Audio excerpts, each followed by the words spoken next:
Bonjour et bienvenue à cette conférence qui a pour titre Mise à jour sur le coronavirus COVID-19. Je m'appelle Sam Daniel, je suis le directeur du DPC à la Fédération des médecins spécialistes du Québec et c'est un plaisir pour moi d'être votre hôte aujourd'hui. Nous avons le plaisir aujourd'hui de nous entretenir avec Dr. Diane Francaire, la présidente de la Fédération des médecins spécialistes du Québec, Dr. Karine Igartua, qui est présidente de l'Association des médecins psychiatres du Québec.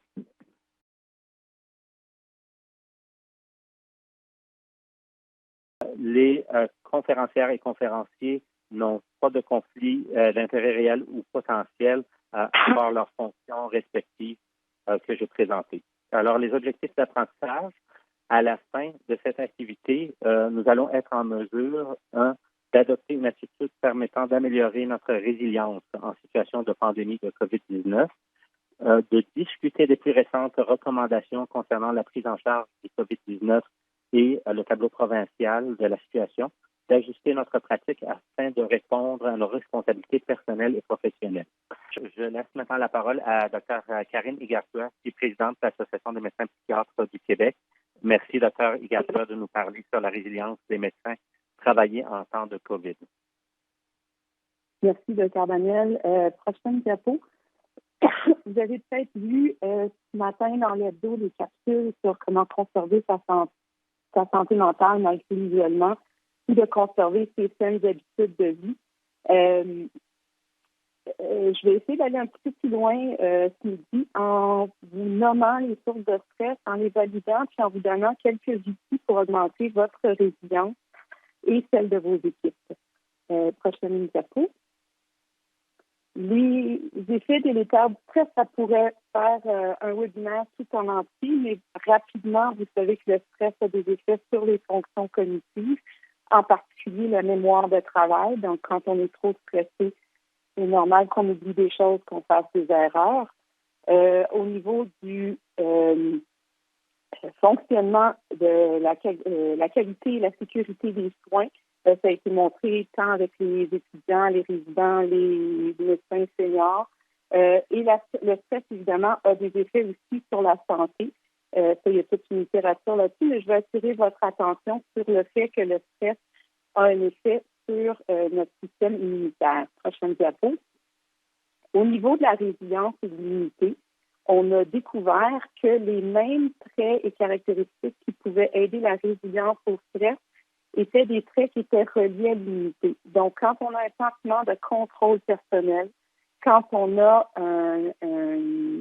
des émotions positives, quand on reste optimiste et quand on maintient un support social, ça augmente notre résilience au stress, mais ça augmente aussi notre capacité immunitaire à se protéger contre les virus et de ce temps-ci, vous savez duquel on parle.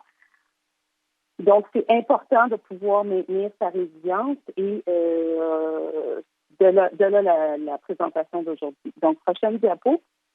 Si on parle des sources de stress qui sont spécifiques aux soignants, d'abord, on a beaucoup de messages contradictoires. On entend à la radio « je sauve des vies, je reste à la maison, j'appelle ma grand-mère ». Et tout le monde se fait dire de rester loin du danger, de se protéger, alors que nous autres, comme médecins, comme soignants, on est appelés justement à se mettre à risque et à aller au front. Donc, on subit ces messages contradictoires-là. Il y a aussi les consignes qui changent de jour en jour au fur et à mesure qu'on en connaît un petit peu plus sur la maladie. Les consignes au niveau des trajectoires de soins, au niveau des protections personnelles qui changent. Et donc, ça nous fait perdre un petit peu la prévisibilité de notre milieu de travail. Et ça peut être stressant pour des médecins qui ont tendance à être des perfectionnistes et des obsessionnels et qui aiment pouvoir prévoir l'imprévisible. Ça nous fait aussi une sorte de rigueur. On se retrouve à travailler dans des endroits qu'on ne connaît pas, dans des situations qu'on connaît moins. Donc, notre rigueur médicale habituelle, il faut la laisser de côté ou on la perd un petit peu. Et finalement, l'autre source de stress, c'est la pression des proches. Tant les proches qui ne veulent pas qu'on aille se mettre à risque et qui nous font des pressions indues pour rester à l'extérieur de l'hôpital, que le décalage qu'on peut y avoir entre des proches qui, eux, ont perdu leur travail et qui sont à la maison à rien faire et nous médecins qui sommes surchargés. Prochaine diapo. En plus des stress spécifiques aux soignants, évidemment, on est des humains. On a tous les autres stress qui sont communs à tout le monde qui vit cette pandémie. Je vais vous parler de la solitude et de la surexposition à la famille immédiate. Vous savez, même les couples les plus unis et les familles les plus fonctionnelles vont se taper sur les nerfs pendant la période de quarantaine. C'est normal, on n'est pas habitué d'être 24/7 avec le même monde. Donc, prenez un grand respire et soyez patient avec vous-même et avec vos familles. Et du même côté, la solitude, il y a des belles études qui montrent que la solitude va augmenter les niveaux de stress et même les niveaux d'hormones de stress. Donc, c'est tous les stress auxquels on fait face. Prochaine diapo. On parle beaucoup d'anxiété, mais moi, je vais vous parler de peur parce que je pense que c'est important de faire la distinction. La peur, c'est une réaction normale à un risque qui est réel. Le COVID, c'est un risque. L'ampleur du risque, on ne le connaît pas tout à fait. C'est un risque qu'on n'a pas choisi non plus. Vous savez, tous les jours, on assume différents risques. Quand on va faire du ski alpin ou jouer au hockey, on risque de se casser la jambe, mais c'est un risque qu'on assume et qu'on choisit. Or, le risque relié au COVID, c'est un risque qui nous est imposé. Et ça a une connotation différente au niveau de notre sentiment de contrôle. Donc, c'est normal d'avoir peur. La peur est légitime. Et ce qu'il faut, c'est de cesser d'avoir honte d'avoir peur ou même d'avoir peur d'avoir peur. La peur va être beaucoup moins délétère si on accepte qu'elle est là. Le courage, ce n'est pas l'absence de peur, c'est plutôt d'accepter d'agir tout en reconnaissant qu'on a peur. Prochaine diapo. De la même façon, la résilience, c'est pas le fait d'être en maîtrise totale et parfaite de soi-même tout le temps. La résilience, c'est de reconnaître qu'on va avoir des émotions, elles vont pas toujours être jolies, elles vont pas toujours apparaître au bon moment, mais c'est de les reconnaître, de leur faire une place et de pouvoir continuer à fonctionner par la suite. Bon, ces trop-pleins émotifs-là, comment est-ce qu'ils peuvent surgir? Ça peut être de l'irritabilité, ça peut être des crises de larmes, ça peut aussi être des attaques de panique. Prochaine diapo. Vous savez, les attaques de panique, c'est quelque chose d'hyper commun. 80% de la population va en avoir à un moment dans sa vie. Je serais prête à parier que la majorité d'entre nous vont l'avoir dans les 3 prochains mois. Une attaque de panique, c'est quoi? C'est un sentiment d'oppression dans la poitrine. C'est d'avoir l'impression de ne pas pouvoir respirer, d'avoir des palpitations, des tremblements, des étourdissements, d'avoir des sueurs, des mains moites et d'avoir des pensées catastrophiques. Oh mon Dieu, je vais mourir. Oh mon Dieu, je suis en train de faire une crise cardiaque. Oh mon Dieu, j'ai attrapé le COVID. Oh mon Dieu, je perds le contrôle. Et il y a une espèce de cercle vicieux qui se fait entre le signal physiologique qui sont les signaux de stress et la pensée catastrophique. Donc, je sens une oppression dans ma poitrine, j'ai une pensée catastrophique que je vais mourir du COVID, ça accentue mon stress, ça me donne encore plus mal à la poitrine et là, on est dans une spirale. Donc, pour pouvoir désarmer l'attaque de panique, il faut d'abord la reconnaître. Il faut savoir que c'est ce qui se passe, puis après, il faut se rappeler que c'est commun, que c'est temporaire, que c'est pas dangereux. Et une fois qu'on a fait ça, on peut se distraire. Donc, appeler quelqu'un, dites-lui, je suis en train de faire une attaque de panique, j'ai juste besoin de te parler le temps que ça passe. Ça peut être une façon de se désarmer. Autre façon, c'est d'utiliser des techniques physiques. Justement, on veut couper ce cercle vicieux-là où la respiration part et on souffle trop de notre dioxyde de carbone et on augmente les signaux de stress dans le corps. Donc, une des façons de couper ça, c'est de prendre une technique de respiration. La respiration en carré, elle est très simple. C'est simplement d'inspirer pendant 4 secondes, de tenir ses poumons pleins pendant 4 secondes, d'expirer pendant 4 secondes et de tenir ses poumons vides pendant 4 secondes. En faisant ça, on fait 2 choses. On ralentit la respiration et aussi on donne au cerveau quelque chose d'autre à faire à part d'avoir des pensées catastrophiques. Autre technique qui peut être très utile, c'est la technique du grounding. Donc, c'est la technique de revenir au ici maintenant et se servir de ses sens pour le faire. Donc, on nomme 5 choses qu'on peut voir, mon écran de télé, mon téléphone, mon stylo, mes souliers, mes pantalons. On nomme 4 choses qu'on entend, donc le vent dans les feuilles, le cochon d'Inde qui joue à côté, ma propre respiration, mes pas comme je marche.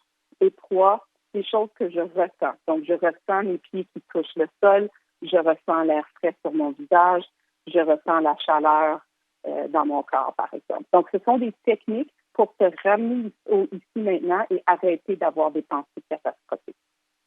Prochaine diapo. Certaines choses pour augmenter sa propre résilience.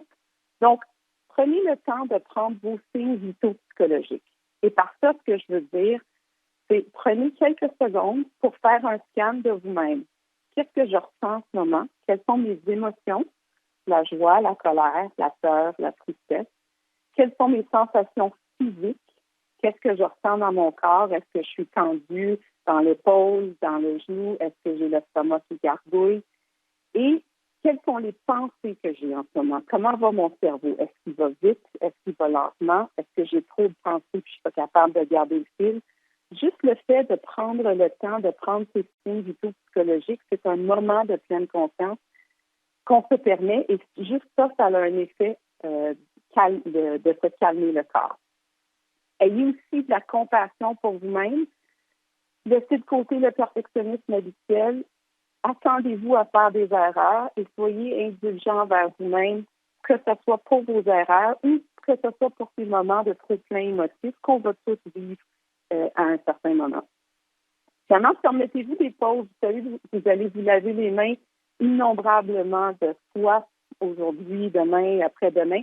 Si vous prenez ces 20 secondes-là, plutôt que de réfléchir à ce que vous allez faire après, prenez ces 20 secondes-là pendant que vous vous lavez les mains pour vraiment sentir l'eau chaude sur vos mains, pour vraiment prendre le temps d'être présent avec ça. C'est encore là une façon de vous donner une certaine pause. Prochaine diapo. Si on accepte que l'environnement dans lequel on est différent, est changeant et imprévisible, bien, on arrête de se battre contre ça et en l'acceptant, ça aussi, ça va réduire la tension qu'on vit. Prenez le temps de compter quelles sont nos chances. On a encore la chance de pouvoir sortir de chez nous, d'avoir une job, d'avoir un sentiment d'utilité, de ne pas se sentir oisif. C'est super important pour la santé mentale d'être reconnaissant de ce qui va bien. D'ailleurs, il y a une étude qui a montré qu'une intervention très simple qui s'appelle le Three Good Things réduit le burn-out chez les médecins. Et la manœuvre, elle est très simple. C'est avant de se coucher, on nomme 3 choses qui ont bien été pendant la journée. Ça peut être aussi gros que j'ai sauvé quelqu'un de la mort et ça peut être aussi petit que mon neveu m'a conté une blague qui était cute. Donc, l'idée, c'est de reprogrammer le cerveau pour remarquer le positif et passer moins de temps à remarquer ce qui est plus difficile. Prochaine diapo.